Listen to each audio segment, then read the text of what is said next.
अहम खबर आपको दें कि यूटिलिटी स्टोर पर वज़ीर-ए-आज़म रिलीफ पैकेज की मुद्दत ख़त्म हो गई। नए पैकेज के इतलाक तक मौजूदा पैकेज जारी रखने का फैसला कर लिया गया। तफसील जानते हैं, डॉन न्यूज़ के नुमाइंदे ताहिर शरानी हमारे साथ मौजूद हैं। ताहिर, आगाह कीजिएगा।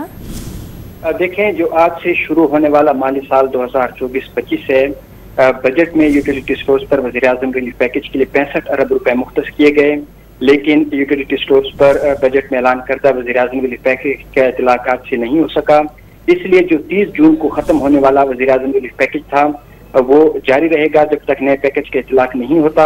ज़राए के मुताबिक नए पैकेज के इतलाक के लिए यूटिलिटी स्टोर्स पर इक्तिसादी राब्ता कमेटी और वफाकी काबीना को समरी भेजी जाएगी और समरी की मंजूरी के बाद जो नया पैकेज होगा उसका इतलाक किया जाएगा।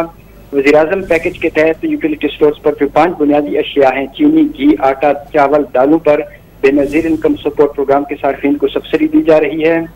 बजट में मजमूई तौर पर जो 65 अरब रुपए मुख्तस किए गए हैं उसमें से रमजान रिलीफ पैकेज के लिए 10 अरब और वज़ीर-ए-आज़म रिलीफ पैकेज के लिए 55 अरब रुपए मुख्तस किए गए हैं, जबकि माली साल 2023-24 के लिए वज़ीर-ए-आज़म पैकेज के तहत 35 अरब रुपए मुख्तस किए गए थे। ताहिर शरानी हमें अपडेट करते। ताहिर, आपका बहुत शुक्रिया।